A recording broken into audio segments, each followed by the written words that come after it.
Hello friends, welcome to the world of learning and growing. I am Dr. Purnima and today we are going to talk about the NEET PG which is going to be held on 23rd of June 2024. So as we have very few days left for NEET PG, how can we prepare and revise all of these 19 subjects in such a less span of time?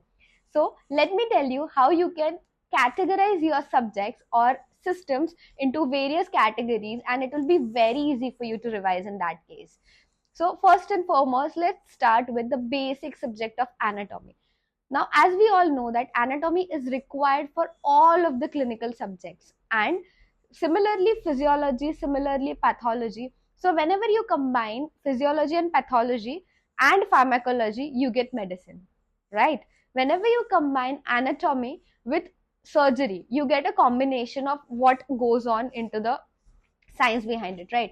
So if we do that, if we combine it in such a way that if we start with physiology, so first the chapter of kidney or the kidney and urinary system in physiology, if we start, we can also start reading about it in pharmac, and we can also start reading about the pathologies of kidney or the nephrology, and we can also go into the medicinal part of it. So what I have done is during my NEET PG, I've combined my notes system wise and not subject wise.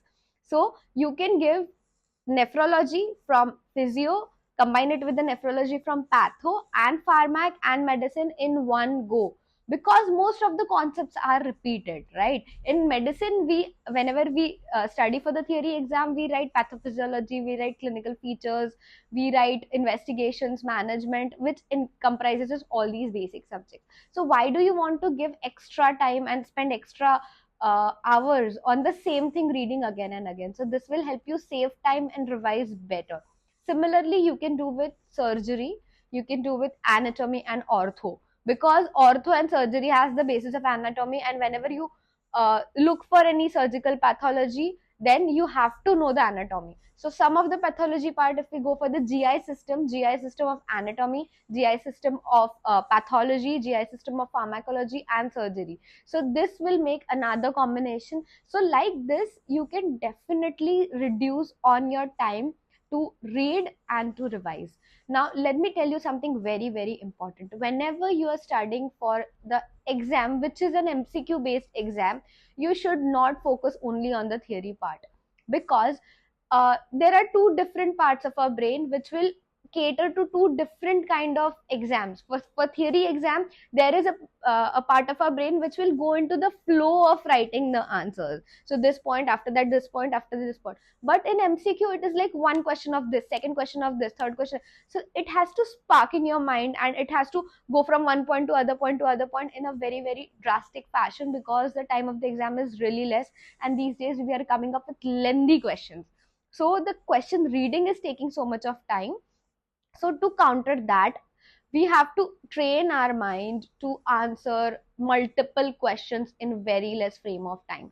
So I would suggest that make sure that you have a schedule in your day to only and only solve MCQs. You can divide your time into 60 and 40, as I've always told you that 60% of the time you have to study about the theory and the concepts, but 40% of the time you have to utilize those concepts and put that concept into use into the proper MCQs. Start with the previous year questions.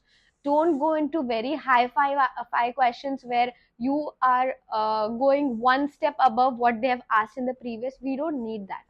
Start with the previous year question, master what the frequently asked topics are, and then only go ahead. Now, as you know that in NEET PG, the marking and the scheme, it is very near, it is very narrow. One or two questions can make or break your rank, and you can land into a rank which is thousands and thousands far away from a person who has just solved two questions correct from you. So I think the accuracy is more important here. So whatever subjects are or whatever systems you are reading, read it very, very thoroughly, answer the MCQs, and if you're having any doubts or if you're having any problems while solving the MCQs, go and refer back to the theory.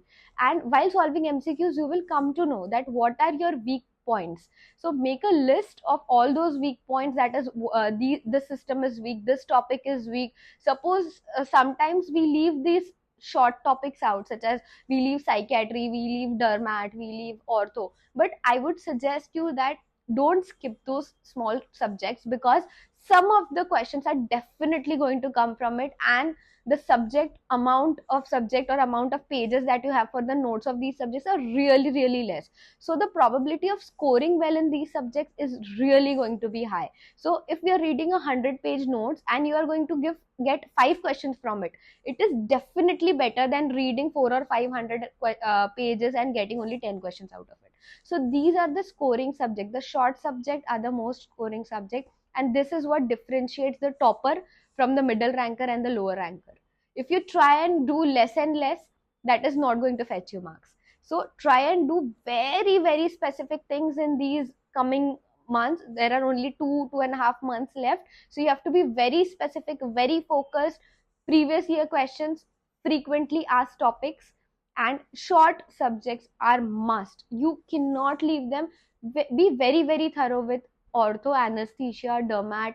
Even your ENT and opthal are considered as relatively smaller subject. So I think if you have hold on this, if you are very, very sure that whatever question may come, I will be able to answer it, then your burden from the big subjects decreases, and you can easily score marks, and your rank will be very, very high in this. I hope this video is helpful for you. Do write us in the comments if you need any more help from us, and all the very best for you.